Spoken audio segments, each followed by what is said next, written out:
Muy bien, muy buenos días. Creo que nos saludamos con casi todos. Muy buenos días de nuevo. Es una alegría de nuevo poder venir a estar con la iglesia y poder disfrutar de las alabanzas, disfrutar de las cosas que decimos en las canciones. Un montón de cosas que están, básicamente están relacionadas porque todo concluye en el Evangelio, ¿no? Cada cosa que decimos, cada cosa que hacemos, todo concluye en el Evangelio. Es por causa del Evangelio, como decía Nico en la oración, es por causa del Evangelio que estamos juntos, no es por otra cosa. No tendría sentido juntarse, o sí, quizás tiene sentido, quizás sería, no sé, un club social, una cosa así, pero la iglesia se reúne por causa del Evangelio y no por otra cosa.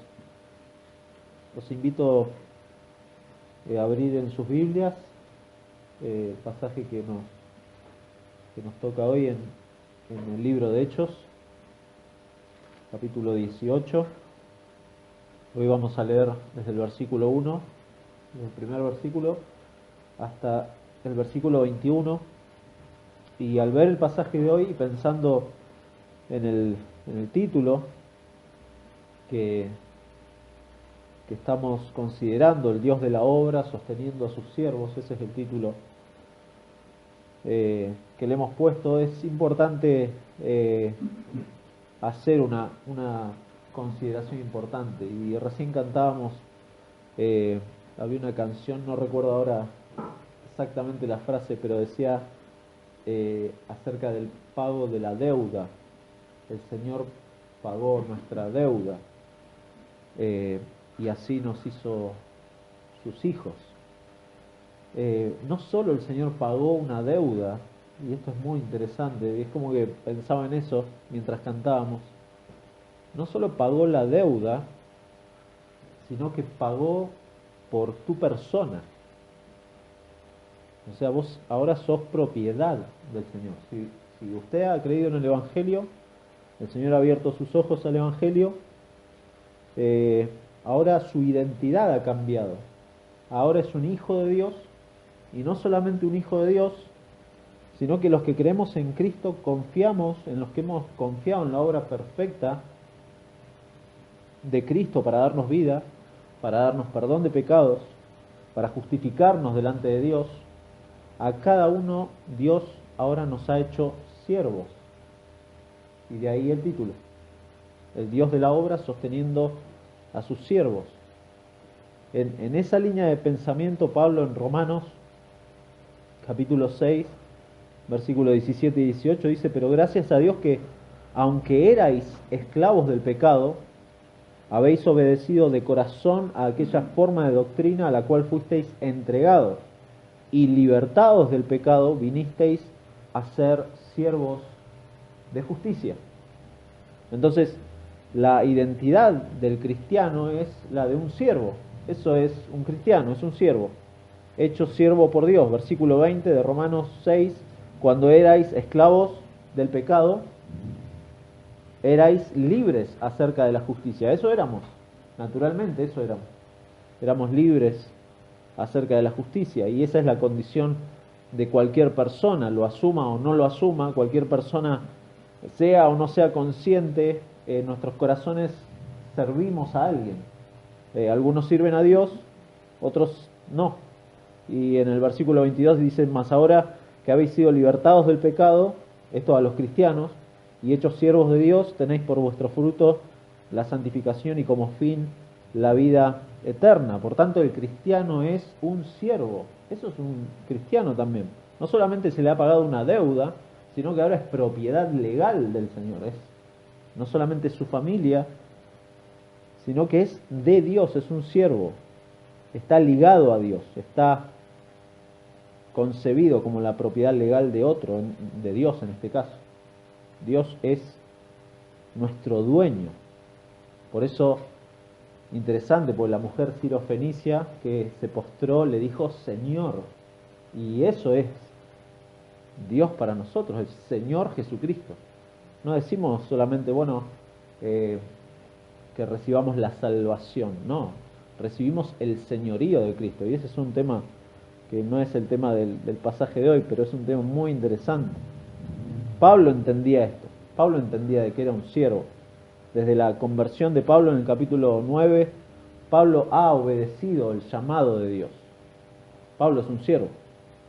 El llamado de Dios a ser testigos del Cristo resucitado, ministro del Evangelio para llevar su nombre. Eso era Pablo, y Pablo lo obedecía.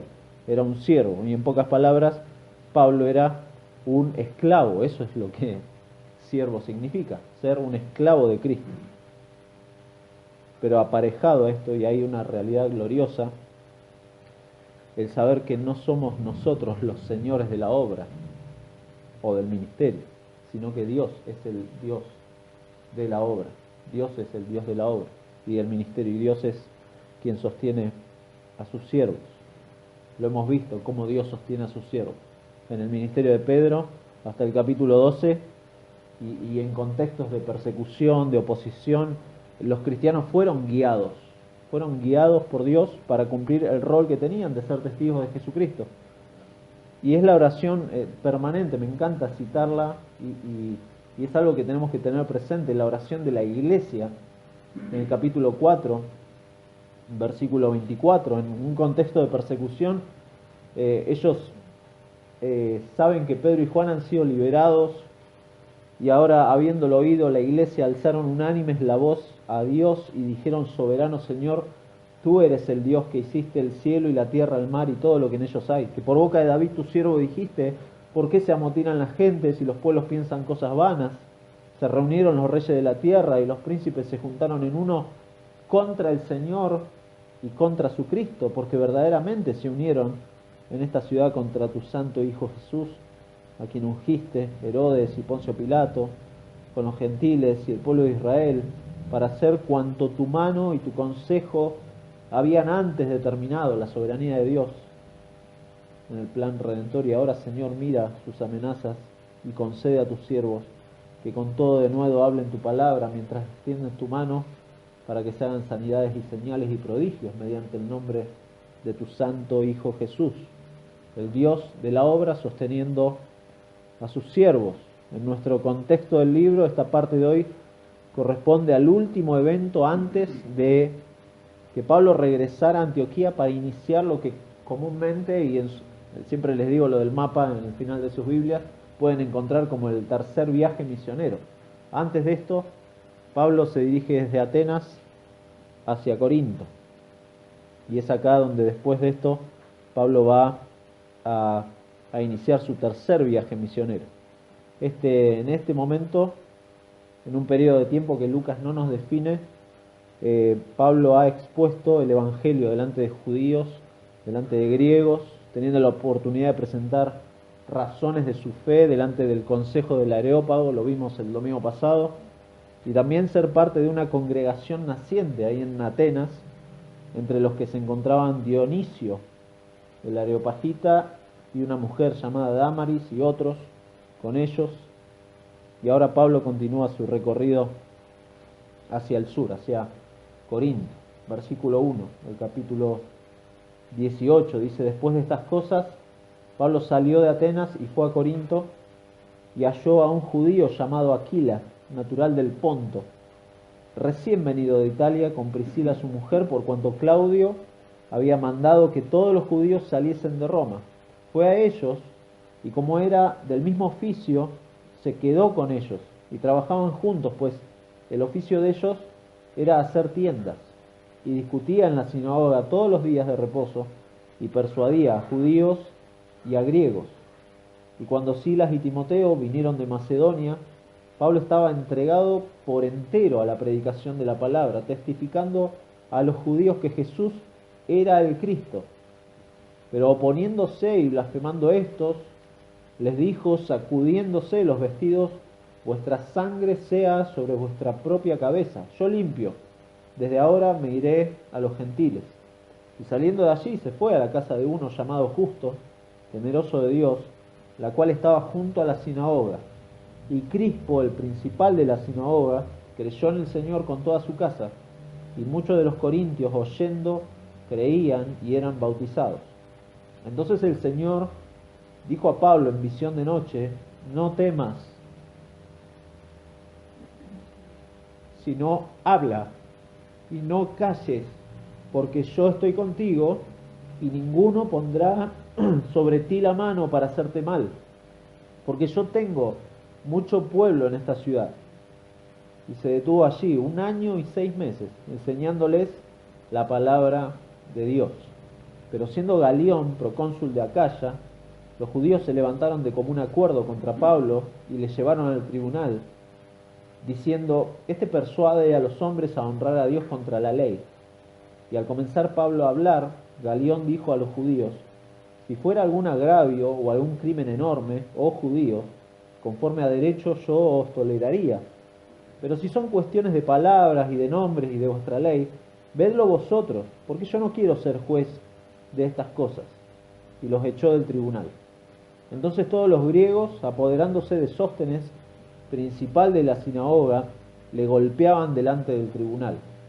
Pero a Galión nada se le daba de ello. Mas Pablo, habiéndose detenido aún muchos días allí, después se despidió de los hermanos y navegó a Siria, y con él Priscila y Aquila, habiéndose rapado la cabeza en Cencrea porque tenía hecho voto, y llegó a Éfeso y los dejó allí, y entrando en la sinagoga discutía con los judíos, los cuales le rogaban que se quedase con ellos por más tiempo, mas no accedió, sino que se despidió de ellos diciendo: es necesario que en todo caso yo guarde en Jerusalén la fiesta que viene, pero otra vez volveré a vosotros si Dios quiere. Y zarpó de Éfeso. Oramos.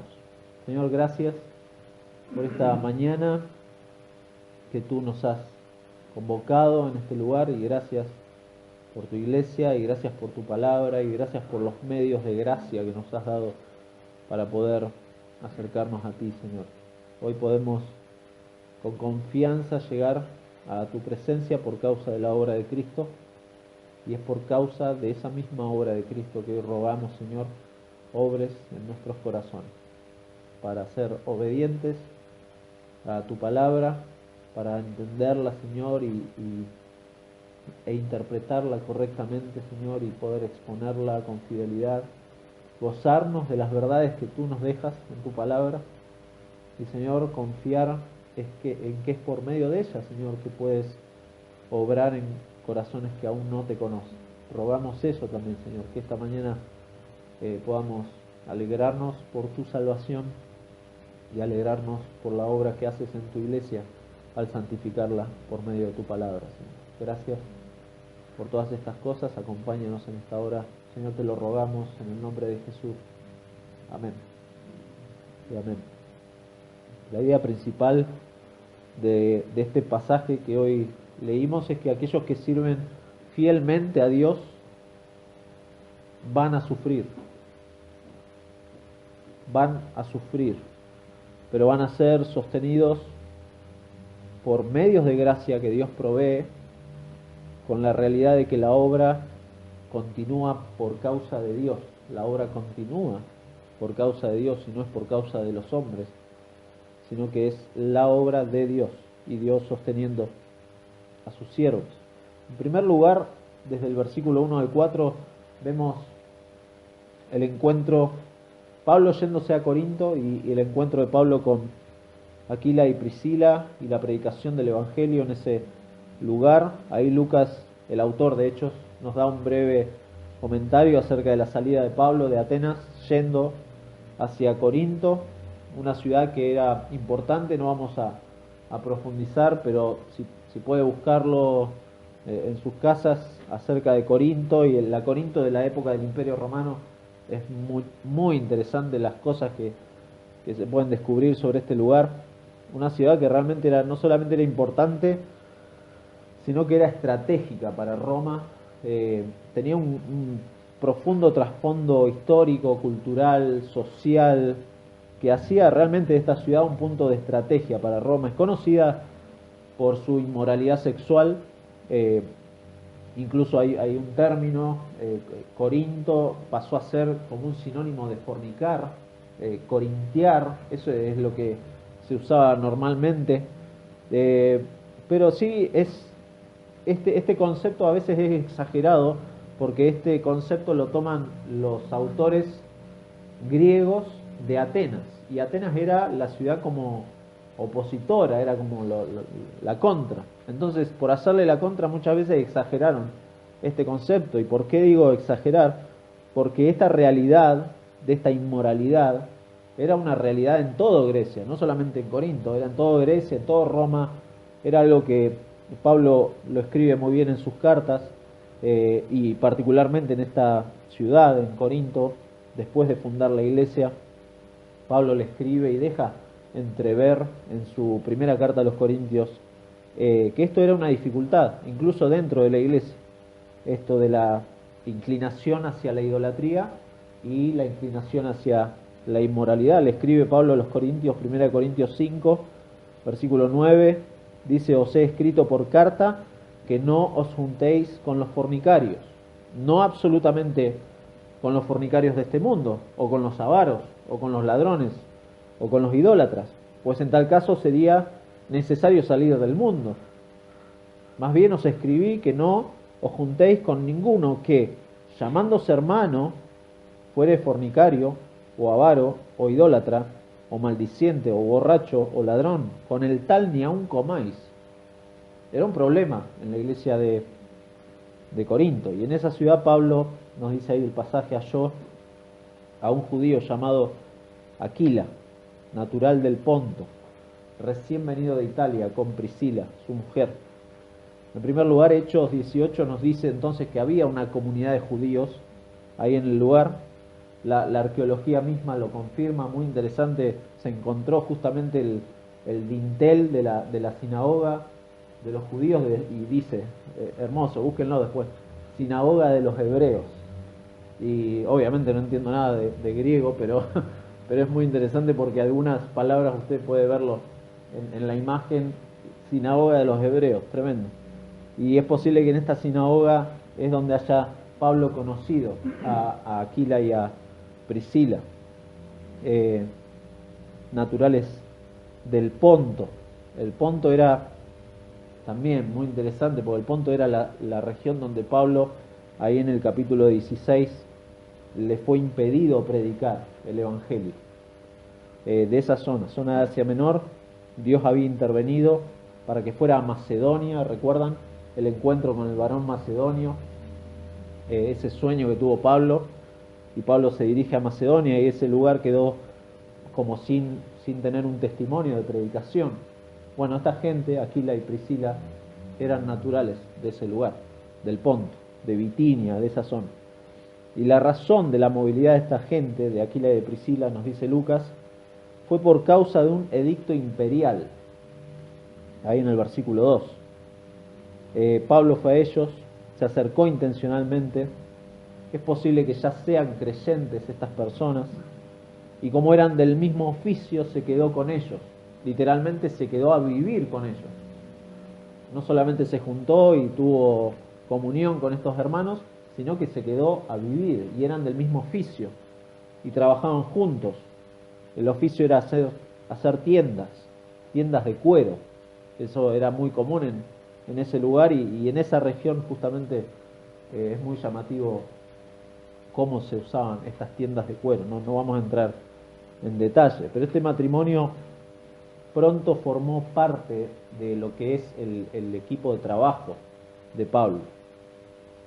En repetidas ocasiones Pablo hace referencia a Aquila y Priscila en sus cartas. En Corinto es donde la iglesia se reunía en la casa de este matrimonio. Muy interesante, fíjense, 1 Corintios capítulo 16.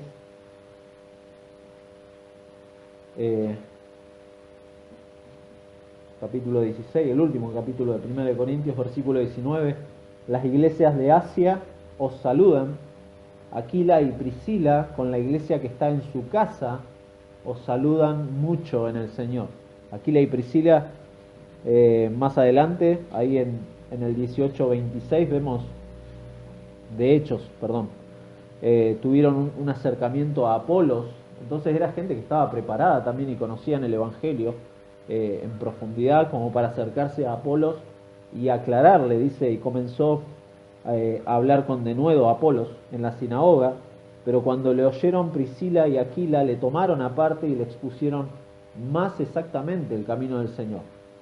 Apolos tenía un conocimiento del Evangelio, pero había detalles que quizás necesitaban profundizar mucho más. Estos dice Pablo en Romanos, capítulo 16 de Romanos, cuando está saludando ya, versículo 3, saluda a Priscila y Aquila, mis colaboradores en Cristo Jesús, que expusieron su vida por mí,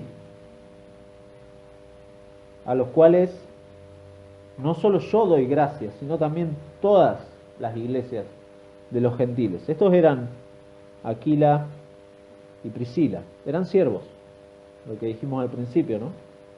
Es que el cristiano, como dijimos, tal como describe el Nuevo Testamento, es un siervo de Jesucristo, no es simplemente un asistente a reuniones, no es simplemente un cumplidor de programas o un cumplidor de ciertas cosas que un cristiano tiene que hacer, que no están mal, pero un cristiano es alguien que tiene su vida expuesta permanentemente, consagrada permanentemente a aquel que lo ha comprado por medio de su sangre. Eso es un cristiano. Pablo, como era de costumbre, como era parte de su vida, le encantaba, era automático, estaba en la sinagoga cada sábado, dice ahí, para tratar de persuadir a los judíos y a los griegos con el Evangelio. El tiempo imperfecto de los verbos ahí nos marca que el ministerio de Pablo entre la comunidad judía, entre la población griega de esta ciudad, era un esfuerzo continuo de proclamar el Evangelio. Trabajaba, se esforzaba, pero jamás lo vemos desenfocado de su llamado. Constantemente, Pablo, tal es así que, fíjense, cuando se reencuentra con Silas y Timoteo, que ese es nuestro segundo encabezado, el reencuentro de Silas con Silas y Timoteo y la predicación del Evangelio, versículo 5, y cuando Silas y Timoteo vinieron de Macedonia, recuerdan, ellos habían quedado en ese lugar, en Macedonia, Pablo estaba entregado por entero a la predicación de la palabra, testificando a los judíos que Jesús era el Cristo. Tanto en segunda, después búsquenlo, pero en segunda de Corintios y en Filipenses Pablo habla de que la llegada de Silas y Timoteo también estuvo acompañada de una ayuda económica que recibió Pablo por parte de las iglesias en Macedonia, y sin duda esto permitió a Pablo enfocarse mucho más en lo que él estaba haciendo, que era la predicación del Evangelio. Y nos dice acá que estaba entregado por entero a la predicación de la palabra. El término entregado es muy interesante, habla de alguien que está totalmente absorto, preocupado, está dedicado de lleno, al punto, en algunas acepciones de esta palabra, al punto de parecer que está enfermo por esto. ¿Vieron cuando a alguien le dicen y usan esa frase, vos estás enfermo por esto? Bueno, Pablo literalmente, con esta palabra entregado por completo, Pablo estaba enceguecido, enfermo por predicar la palabra de Dios, porque claro, ese había sido su llamado. Recuerden, capítulo 9 de Hechos, Pablo ve al Señor resucitado, una luz que lo dejó ciego, caerse a tierra por causa de esa luz y recibir el llamado del Señor. Obviamente, alguien así, ¿qué es lo que va a hacer si no estar realmente en este tema enfocado de tal forma que está fuera de sí, absorto, enfermo por hacer esto? Es el mismo término que el mismo Pablo va a usar En 2 Corintios 5:14, búsquenlo, 2 Corintios, porque el contexto es muy importante. 2 Corintios capítulo 5, versículo 14, porque el amor de Cristo nos constriñe. Esa es la palabra. Constriñe, es el motor, me retuerce el amor de Cristo, pensando en esto, que si uno murió por todos, luego todos murieron, y por todos murió para que los que viven ya no vivan para sí, sino para aquel que murió y resucitó por ellos. Versículo 20, así que somos embajadores en nombre de Cristo, como si Dios rogase por medio de nosotros, os rogamos en nombre de Cristo reconciliados con Dios. Esto es lo que hacía Pablo. Este siervo estaba entregado por completo, era el amor de Cristo, era el motor de su vida, era la preocupación de su andar, era el foco de su vida, era el motivo por el cual Pablo respiraba. Y en Filipenses va a decir, lo tengo todo por basura. Eso, Pablo permanentemente lo ponía por delante, todo era basura, era aborrecer todo aquello que pretendía ocupar el lugar de Dios para considerarse solamente un siervo, un esclavo de Cristo. Y Lucas es muy interesante porque ahí en Hechos, volvemos a Hechos, nos da un resumen de la predicación de Pablo, testificando a los judíos que Jesús era el Cristo. Eso era la predicación de Pablo, totalmente cristocéntrica. Pablo no predicaba otra cosa, no se ponía a dar mensajes motivacionales, ni Jesús era el Cristo. Ese es el mensaje de la iglesia, que Jesús es el Cristo. Ese es el mensaje que permanentemente damos. De eso se trataba la predicación de la palabra. Y dicha predicación, como ha pasado lamentablemente, y va a pasar, y nos va a pasar también a nosotros, esta predicación va a tener oposición. Fíjense, versículo 6, pero poniéndose y blasfemando estos se refiere a los judíos, a los que Pablo les testificaba, y Pablo les va a responder sacudiendo los vestidos, es decir, está protestando, es una expresión de protesta que expresa el rechazo hacia los judíos del lugar que habían rechazado, y lo que está diciendo es que no es responsable ahora de ese rechazo del Evangelio. Eso es lo que Pablo les está diciendo con esa expresión, sacudir los vestidos. Incluso lo dice ahí en la frase, vuestra sangre sea sobre vuestra propia cabeza. Pablo no es responsable. Pablo les está asignando la culpa por las consecuencias que ahora van a tener, que se va a derivar de rechazar a Jesús. Ellos están rechazando de plano a Jesús. Están haciendo imposible la enseñanza en la sinagoga, porque están oponiéndose, porque están blasfemando permanentemente. Entonces Pablo le dice, bueno, yo limpio. Está libre de responsabilidad por la pérdida que pueden sufrir. Y les dice, me iré a los gentiles. Algo que ya Pablo había hecho en el capítulo 13, versículo 46 también, cuando están en Antioquía, salen de la sinagoga, discuten con los judíos, 2 semanas están discutiendo, pero viendo los judíos la muchedumbre, versículo 45, se llenaron de celos y rebatían lo que Pablo decía, contradiciendo y blasfemando. Entonces Pablo y Bernabé, hablando con denuedo, dijeron, a vosotros a la verdad era necesario que se os hablase primero la palabra de Dios, mas puesto que la desecháis y no juzgáis digno de la vida eterna, de aquí nos volvemos a los gentiles. De nuevo, desde ahora miré a los gentiles. Pablo no está rechazando al pueblo judío, y esto lo aclaramos en esa ocasión. Pablo acá lo que está diciendo es que ustedes, esta sinagoga, acá en Corinto, ustedes están rechazando a Jesús y están blasfemando contra lo que estamos predicando.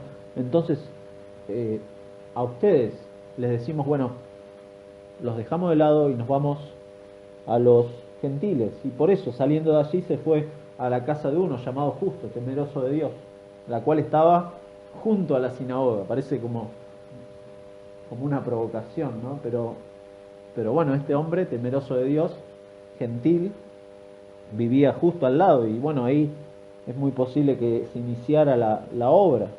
Y acá hay un principio interesante, ¿no? Porque muchas veces nosotros le predicamos el Evangelio a alguien y nos rechaza, y nos rechaza, y nos rechaza, y continuamos. Hay veces que perdemos tiempo. Perdemos tiempo. Es un principio, no está, pero es algo que podemos tomar acerca de Pablo. Él fue rechazado y fue blasfemado. Hay gente que blasfema el nombre de Dios. Y hay veces que perdemos tiempo en gente que blasfema el nombre de Dios. Es para tenerlo en cuenta. Quizá empezar a mirar a esas personas que nunca le hemos hablado. Esas personas que realmente no han escuchado o han escuchado un evangelio distorsionado. Irnos a ellos, como Pablo se fue a los gentiles. Así es que Pablo se fue a esta casa de este llamado Justo. Ya no puede enseñar en la sinagoga. Esta gente lo echó a Pablo de la sinagoga y entonces va a centrar su ministerio en los gentiles, en la gente no judía que vive acá en Corinto. Y junto con el comentario de esta localización de la casa de este Justo, Justo era el nombre, no que él fuera justo, no nos dice eso. Lucas hace acá un resumen entonces, versículo 8, de las conversiones, de la gente que llegó a la fe. Y Crispo, el principal de la sinagoga, creyó en el Señor con toda su casa, y muchos de los corintios, oyendo, creían y eran bautizados. Es el resumen que hace Lucas acerca del ministerio de Pablo ahí en Corinto. Pero un detalle importante, en lo cual necesitamos ser enfáticos, es que estas personas llegaron a la fe por causa de un medio que Dios nos ha dejado para ese fin, que es la predicación. Fíjense, Pablo en versículo 4 dice que discutía y persuadía, enseñaba, predicaba el Evangelio. Versículo 5, Pablo testifica, predica, se entrega por completo a esto. Y ahora, versículo 8, estas personas, oyendo, creían y eran bautizados. Mi hermano, cuando pensemos que lo que estamos haciendo no resulta, cuando veamos que la gente rechaza lo que hacemos de predicar la palabra de Dios y deja de venir, ¿sabe lo que tenemos que hacer? Seguir predicando la palabra. Eso es lo que hay que hacer. Esa es la tarea a la que ha sido llamada la iglesia. No tenemos que dejarnos llevar por el pragmatismo o por lo exitoso que se ha metido de tal forma en la iglesia que la predicación ahora resulta anticuada o fuera de lugar, y lamentablemente ha hecho mella en muchos hermanos. Esto es tremendo, incluso muchos hermanos se ven frustrados por esto, y hay un cansancio mental de muchos hermanos porque han perdido el foco de esto. Esto es lo que tenemos que hacer, seguir predicando la palabra. Pero obviamente es una realidad, muchas veces uno se siente como tonto predicando la palabra cuando no ve resultados. Eso es lo que un maestro, James Montgomery Boyce, daba clases en un seminario y daba clases de evangelización y los llevó a sus alumnos. Lo deben haber escuchado varios de ustedes a esta anécdota, pero lo llevó a una de sus primeras clases de evangelización a un cementerio y les dijo, bueno, elijan una tumba cada uno y predíquenle. Predíquenle, porque así de tontos se van a ver cada domingo cada domingo hablándoles a muertos espirituales. Por gracia de Dios muchos viven por la misericordia de Dios, pero cuando viene gente que está muerta espiritualmente no hace otra cosa que hacer eso. Y Pablo seguramente muchas veces debe haberse sentido no solamente tonto ante esto, sino que ante las adversidades, la oposición permanente, las calumnias de personas que los calumnian, que la misma iglesia, si leen 2 de Corintios, van a decir, pobre Pablo, ¿por qué seguía molestándose por estos hermanos, por estas personas? Los procesos judiciales que tuvo que pasar Pablo y que va a pasar y que va a enfrentar, posiblemente hayan generado un desánimo en este hombre. Y de ahí nuestro siguiente encabezado, el estímulo de Dios para la predicación del Evangelio, versículos 9 al 11. Entonces el Señor dijo a Pablo en visión de noche, no temas, sino habla y no calles. Acá es precioso lo que pasa. Son 3 versículos tremendos que Lucas lo registra y lo pone ahí. Y sin duda Pablo debe haber, no solo, bueno, posiblemente Pablo debe haber sido animado a encontrar a Aquila y Priscila, por ejemplo. Encontrarse con hermanos en ese lugar. Debe haberse animado mucho más reencontrarse con Silas y Timoteo. Pero recibir este ánimo de parte de Dios mismo, sin duda, lo debe haber condicionado para todo lo demás que hizo Pablo en esta ciudad. Y las palabras del Señor, entendiendo que es el mismo Cristo resucitado, tiene 3 partes claras. Hay una orden, hay una promesa y hay una certeza. Leamos versículos 9 y 10 de nuevo. Le dijo, no temas, sino habla y no calles, porque yo estoy contigo y ninguno pondrá sobre ti la mano para hacerte mal, porque yo tengo mucho pueblo en esta ciudad. La orden es no temer, y este doble énfasis positivo o negativo de seguir predicando el Evangelio. Habla y no calles. Habla y no calles. Pero esta orden tiene una causa, y acá es muy importante el punto de contacto directo con esta conjunción que se usa acá. ¿Por qué? Porque yo estoy contigo. No temas, habla, no calles, porque yo estoy contigo. Esa es la causa. Es por causa de esta promesa que Pablo entonces puede afirmarse y continuar con la tarea asignada, a pesar de la oposición. Versículo 10, la segunda parte, porque yo tengo mucho pueblo en esta ciudad. Esta es la certeza que Dios le da a Pablo. Dios tiene mucho pueblo en esta ciudad. El Señor en Juan 10:16 dice a sus discípulos, también tengo otras ovejas que no son de este redil. Aquellas también debo traer, y oirán mi voz, y habrá un rebaño y un pastor. Eso es lo que está pasando acá. Dios le está diciendo, el Señor le está diciendo, tengo mucho pueblo en esta ciudad que necesitan escuchar el Evangelio y van a venir porque son mi pueblo. Es la verdad, tremenda verdad de la elección de Dios, pero que también, fíjense, en el mismo pasaje se encuentra compensada con la responsabilidad del hombre. Versículo 6, los judíos se oponían y blasfemaban, y Pablo, sacudiéndose los vestidos, le dice, vuestra sangre sea sobre vuestra propia cabeza. Ustedes son responsables de rechazar a Cristo, pero la verdad de la responsabilidad del hombre y la elección de Dios es tremendo acá.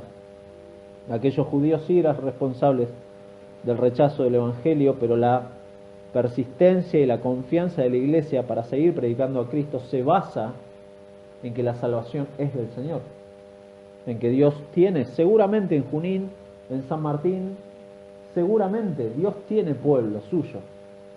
Nuestra tarea, nuestra responsabilidad es seguir predicando el Evangelio, porque la salvación es del Señor, porque el Señor es el que da vida, porque el Señor es el que atrae a las ovejas a su redil. No lo hacemos nosotros, no lo hacemos con nuestra oratoria o con qué lindas actividades que hacen. No, el Señor toca los corazones de la gente. Y esta orden, con base en esta promesa y con la certeza de la soberanía de Dios en la salvación, hace sentido, hace mucho sentido a lo que dice Lucas ahí en versículo 11. Y se detuvo allí 1 año y 6 meses. ¿Haciendo qué cosa? Enseñándoles la palabra de Dios. Eso es lo que, obviamente, Pablo, y no lo hace muy seguido Lucas en Hechos, de marcar tanto tiempo, 1 año y medio se quedó Pablo, y Pablo no se quedaba tanto tiempo en una ciudad, 1 año y medio se quedó ahí predicándoles la palabra de Dios. Seguido a eso, lo que vamos a ver acá cambia inmediatamente el párrafo, vemos la oposición, de nuevo, la oposición y el desinterés de las autoridades, del 12 al 17. Este evento es sin duda uno de los cuales Pablo necesitaba este ánimo. Esta oposición necesitaba realmente el ánimo que Dios le ha dado. Es en el transcurso de este año y medio que Galión, o Galio, como figura en otras traducciones, es nombrado procónsul de Acaya. Procónsul de Acaya es una posición favorable, era una posición que servía como de trampolín para Roma directamente, para ocupar un puesto jerárquico en el Senado de Roma posiblemente. Pero teniendo en cuenta que Claudio, el emperador, consideraba esta zona como estratégica, poner a este Galión de procurador era algo muy importante para este hombre. Por cuestiones de tiempo no vamos a profundizar en la vida de Galión, pero de nuevo los invitamos a que busquen quién era este Galión. Es muy interesante y hay mucha información sobre él, y solamente una frase de un escrito de la época acerca de Galión dice que en su carácter este hombre era de una disposición gentil, pero con un disgusto por la adulación. No le gustaba que le dieran palmada en la espalda. Y es algo que podemos notar acá en el pasaje. El cambio de autoridades posiblemente llevó a pensar a los judíos que, bueno, podemos de nuevo generar un juicio formal contra Pablo y contra estos cristianos. Y esta va a ser la primera ocasión en donde Pablo va a comparecer ante un tribunal romano. Es muy interesante porque este procónsul tiene plena autoridad judicial para incluso llevarlos a la muerte. Entonces los judíos, dice, se levantaron de común acuerdo, o sea, en forma unánime.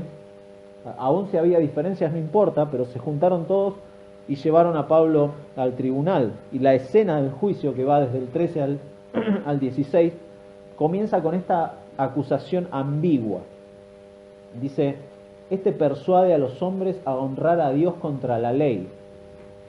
Y es ambigua porque, bueno, la mayoría hace una discusión acá si la ley se refiere a la ley judía o a la ley romana. Parecería más favorable por el contexto decir que es la romana, porque Pablo es llevado justamente ante un tribunal romano con estos cargos que podían afectar el statu quo de Roma. Entonces Pablo es llevado ante esta gente, y la ley entonces es muy posible que fuera sobre la ley romana, pero decimos ambiguo, que es esta afirmación por lo que sigue en el relato. Fíjense, versículo 14.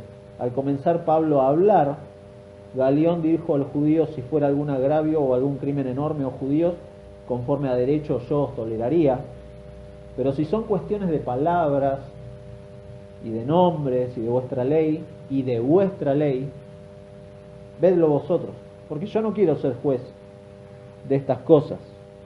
Pablo empieza a presentar su defensa, Galión lo interrumpe y da sus razones. Fíjense, menciona los ámbitos en donde el procónsul sí tenía injerencia, en donde sí intervenía. El agravio, o sea, esto es un acto punible por la ley, o algún crimen enorme, es una acción deshonesta, inmoral, realizada con pura maldad. Esto es lo que es un crimen enorme. Si afecta a uno de esos dos ámbitos, dice Galión, yo os toleraría. O sea, yo los atendería, yo daría lugar a continuar el juicio. Pero miremos lo que dice versículo 15. Pero si son cuestiones de palabras y de nombres y de vuestra ley, ¿se da cuenta? Acá Galión aclara que son cuestiones controvertidas lo que ustedes están tratando. Cuestiones que no son fáciles de resolver, verdaderos problemas sobre vuestra ley. ¡Pum! Les pasa la pelota literalmente a los judíos y le dice, son sobre vuestra ley, no es sobre la ley romana. Y Galión entonces acá es como que no ve diferencias entre judíos y cristianos, es sobre ustedes. No, yo no quiero ser juez de estas cosas. ¿Recuerdan quién otro también hizo algo parecido y se lavó las manos? Bueno, acá pasa lo mismo, yo no quiero saber nada de estas cosas, son temas complicados, cuestiones controversiales. No entiendo esto de los nombres que mencionan, posiblemente esté hablando de Jesús o de Moisés, que realmente yo no lo conozco, diría Galión. Son palabras discutidas, él no quiere ser juez de estas cosas. Versículo 16, y los echó del tribunal. Fue bien directo Galión. Como dijimos antes, era de una disposición gentil, pero tenía un disgusto por la adulación este hombre, Galión. Y Galión los expulsó. Los judíos querían una condena legal, pero este veredicto lo que hace es dar vuelta a las intenciones de los judíos. ¿Por qué? Porque puso a los cristianos en el mismo lugar que los judíos. Es de vuestra ley, son sus cosas. Entonces los puso en el mismo lugar.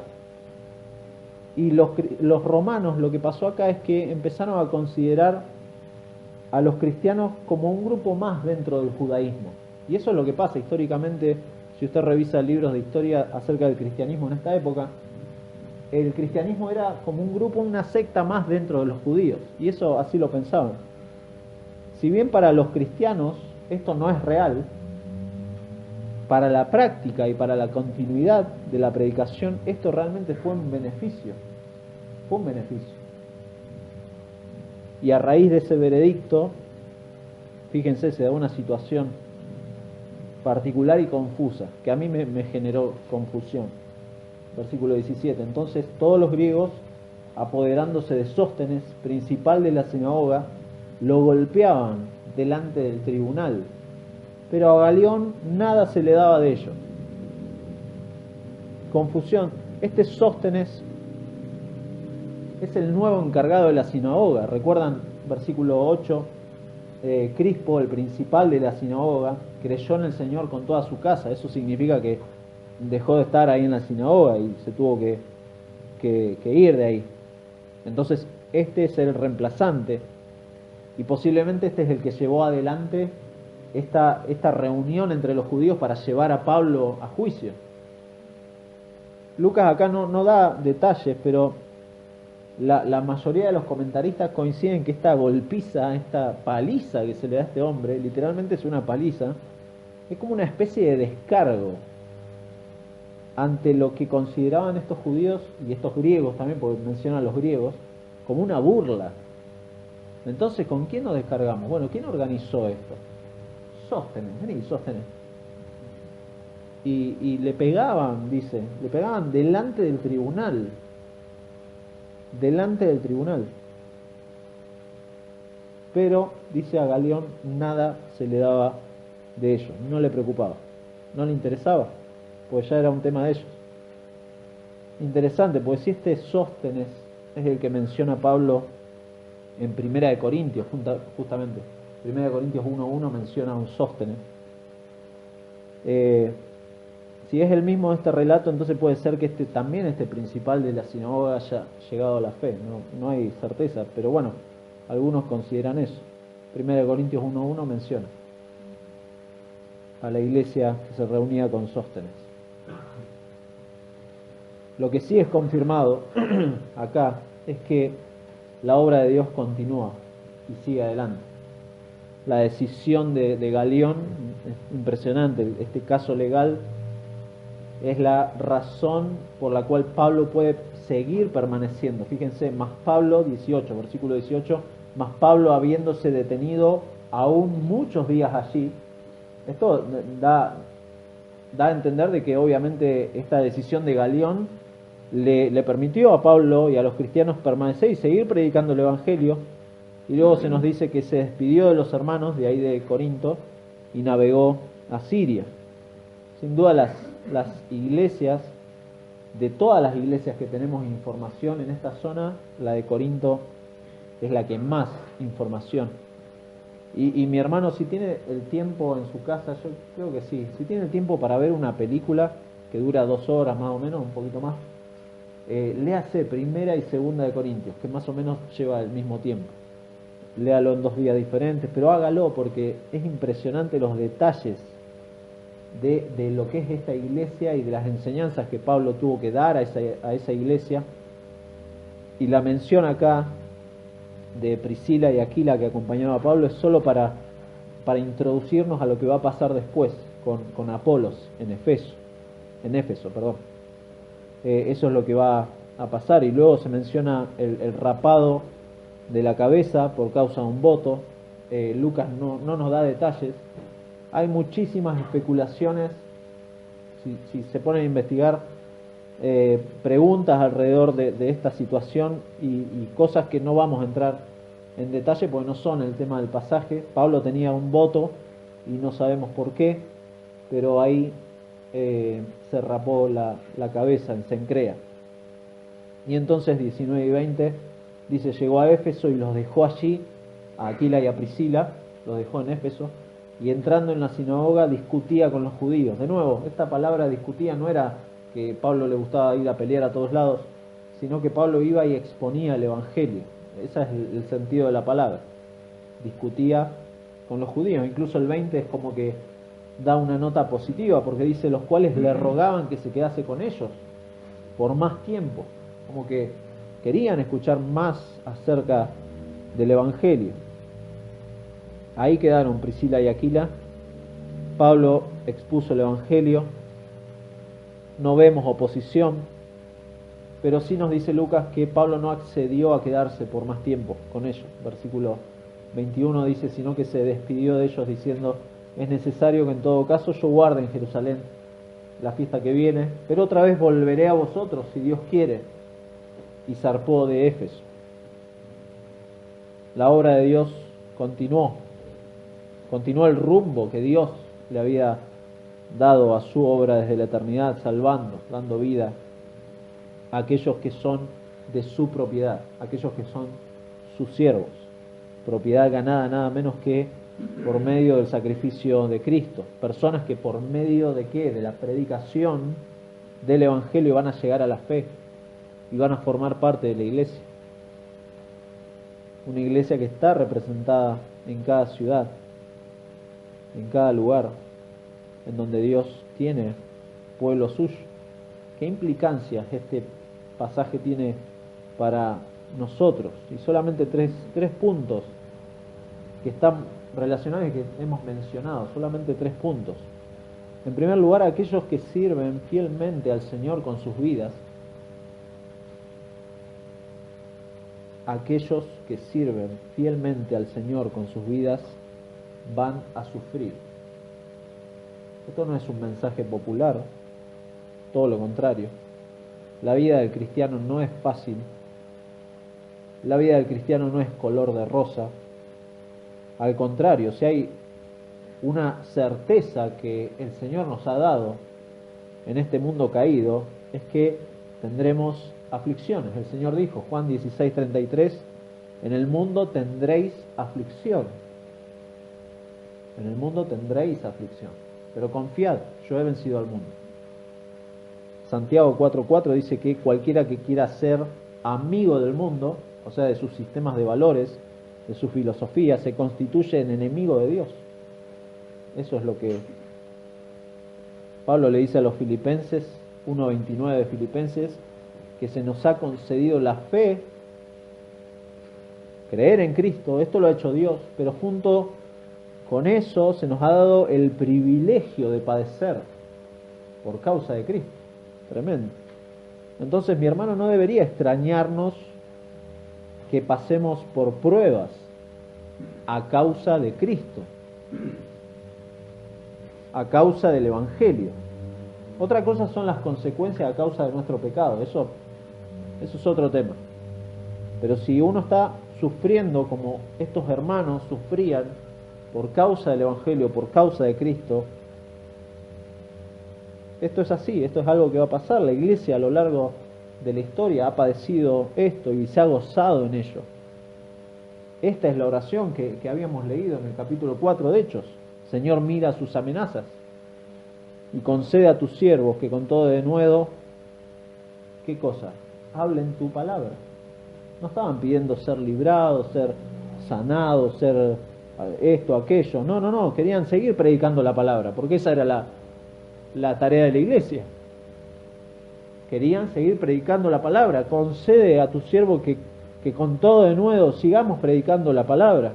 Mira sus amenazas, considéralas, líbranos si es necesario, pero si es para tu gloria. Por eso es un engaño y es un falso evangelio declarar victoria sobre todas las cosas, sobre situaciones, circunstancias, cuando no es correcto. No es correcto, es insano darle promesas a la gente que no son reales. ¿Por qué? Porque la vida del cristiano no es fácil, porque aquellos que sirven fielmente al Señor con sus vidas van a sufrir. El objetivo de Dios no es nuestra felicidad. No es nuestra felicidad o que seamos librados de males. El objetivo de Dios es que Dios mismo sea conocido. Dios mismo sea conocido. Dios mismo sea glorificado. Y es posible, es muy posible, que nuestro sufrimiento sea parte de esa glorificación de Dios delante de este mundo. Santiago 1:2 dice: hermanos míos, tened por sumo gozo cuando os halléis en diversas pruebas, en muchas clases de pruebas. Tened por sumo gozo. Primera de Pedro le escribe a la iglesia y le dice: bendito el Dios y Padre de nuestro Señor Jesucristo, que según su grande misericordia nos hizo renacer para una esperanza viva por la resurrección de Jesucristo de los muertos, para una herencia incorruptible, incontaminada, inmarcesible, reservada en los cielos para vosotros, que sois guardados por el poder de Dios mediante la fe, para alcanzar la salvación que está preparada para ser manifestada en el tiempo postrero, en lo cual vosotros os alegráis, aunque ahora, por un poco de tiempo, si es necesario, tengáis que ser afligidos en diversas pruebas. ¿Para qué? Para que sometida a prueba vuestra fe, mucho más preciosa que el oro, el cual aunque perecedero se prueba con fuego, sea hallada en alabanza, gloria y honra cuando sea manifestado Jesucristo. Aquellos que sirven fielmente al Señor con sus vidas van a sufrir, porque somos nuestra identidad misma. El siervo, el esclavo de Dios va a sufrir en un mundo que no le pertenece, en donde es un extranjero, un peregrino. Todas esas identidades hablan de que en forma innata nuestra identidad tiene esta característica, el sufrimiento. En segundo lugar, aquellos que sirven fielmente al Señor tienen medios de gracia para ser sostenidos por Dios, para hacer la comunión con los hermanos, las oraciones, pero por sobre todo su palabra. Su palabra son poderosos medios por los cuales el cristiano encuentra consuelo, encuentra ánimo. En el contexto del ministerio de Pablo, el apóstol recibe acá un sueño, las palabras de ánimo de parte de Dios por medio de un sueño. El cristiano no tiene que esperar este tipo de visiones, ¿por qué? O de señales, ni de confirmaciones basadas en nuestras emociones o en nuestra imaginación. ¿Por qué no tenemos que esperar eso? Porque tenemos la Biblia. El cristiano tiene la Biblia y tiene la palabra de Dios, en donde podemos encontrar el consejo de Dios, en donde que hay que leerla, hay que leer la palabra, hay que profundizar en la palabra, hay que entender la palabra, hay que estudiar la palabra. ¿Para qué? Para que ese conocimiento inflame la llama de nuestra mente y eso baje a nuestro corazón y eso nos como decía ahí Pablo, quedemos absortos, quedemos enfermos, que no sé quién era que decía, que nos abran las venas y salgan versículos bíblicos. ¿Por qué? Porque eso es lo que el cristiano, ¿cuál es el medio de gracia por el cual el cristiano es sostenido por Dios? Su palabra. Ese es el consuelo, es ahí donde está el Evangelio, nuestro consuelo. Tenemos tiempo para miles de cosas. Dejemos de hacerlas.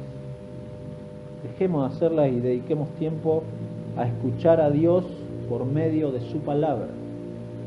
Por medio de su palabra. Salmo 119, lo busco. Bueno, capaz alguno lo encuentra antes que yo. Salmo 119, versículo 25. Fíjense lo que dice el salmista acá: abatida hasta el polvo está mi alma. Está en angustia el salmista. Vivifícame según tu palabra. Esa es la forma en que el cristiano es vivificado, por medio del consejo de Dios, de la palabra de Dios. Versículo 40 del mismo Salmo: he aquí, yo he anhelado tus mandamientos, vivifícame en tu justicia. Es su palabra. Venga a mí tu misericordia, oh Jehová, tu salvación conforme a tu dicho. Y ahí podemos seguir con todo el Salmo 119. La palabra de Dios es nuestro ánimo, es nuestro sostén. Y en tercer lugar, aquellos que rechazan el Evangelio o que simplemente no le dan importancia a las cosas de Dios, tienen que saber que la obra de Dios continúa. La obra de Dios va a continuar. El mundo piensa que por su indiferencia o por su rechazo la obra de Dios va a ser frustrada. Todo lo contrario. Dios tiene presente a su pueblo y es a esas personas en quienes Dios va a obrar en sus corazones. A esas personas Dios les va a dar arrepentimiento y fe para que crean. La obra de Dios va a continuar. La obra de Dios va a continuar. Por esto, si hay alguien que no ha creído en el Señor y el Señor está hablando por medio de su palabra a la vida de estas personas, el consejo es que no sea rebelde a lo que Dios, no sea indiferente, reconozca el pecado delante de Dios, reconozca que la carga de la pecaminosidad en uno es necesario llevarlo a los pies de la cruz. Es ahí donde el pecador puede clamar misericordia. Es ahí, no hay otro lugar. Es ahí donde Dios es amplio en perdonar. Es ahí en donde todo aquel que con un corazón humillado se puede acercar a Dios. ¿Por qué? Porque la obra va a continuar. La obra de Dios va a continuar.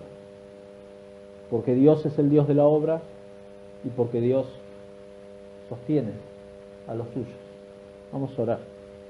Señor, gracias por tu palabra, porque es sostén en nuestra vida. Este mundo va a pasar, todo va a pasar, pero tu palabra va a permanecer. Señor, y si vamos a encontrarnos en la eternidad con este consejo tuyo, Padre, que seamos diligentes en seguir haciendo lo que Pablo hacía, seguir predicando el Evangelio. Señor, entendemos y somos conscientes de que como cristianos, como iglesia, vamos a sufrir en este mundo. No podemos esperar otra cosa, Padre, de un mundo que está en oposición a tus cosas. No podemos esperar otra cosa. Señor, sí, te rogamos que nos sostengas y nos des de nuevo para seguir haciendo lo que tenemos que hacer. Señor, tenemos la certeza de que tú preservas a tu iglesia, y tú lo vas a llevar a la gloria. Eso lo has prometido. Estás preparando morada para los tuyos y eso es una realidad. Señor, mientras tanto, mientras esperamos, sostén nuestras vidas por medio de tu palabra y por medio de estos hermosos medios de gracia que nos has dejado, como es la comunión con los santos, el poder orar a ti todos los días, el poder ir a tu palabra todos los días. Señor, ayúdanos a dedicarle el tiempo que merece tus cosas, Señor. Si nuestro corazón está desbordado y está movido por el amor de Cristo hacia nosotros, Padre, ayúdanos a recordar estas cosas a fin de que estemos dedicando el tiempo que merece tu palabra, Señor. Ayúdanos y, Padre, obra en aquellos corazones que te están rechazando, que se mantienen en rebeldía, Señor, que no lleguen a esta posición de estos judíos, Señor, de que Pablo los deja de lado por esta blasfemia. Señor, no permitas que aquellos que están cerca nuestro, que amamos, lleguen a blasfemar tu nombre. Señor, ayúdanos a descansar en ti, en que la salvación es tuya y obra, Señor, en esos corazones para que puedan llegar a conocer, para que puedan abrir sus ojos, Señor, y puedan deleitarse en tu evangelio, en la persona de Cristo, y puedan abrazar a Cristo y puedan amar tus cosas, Señor.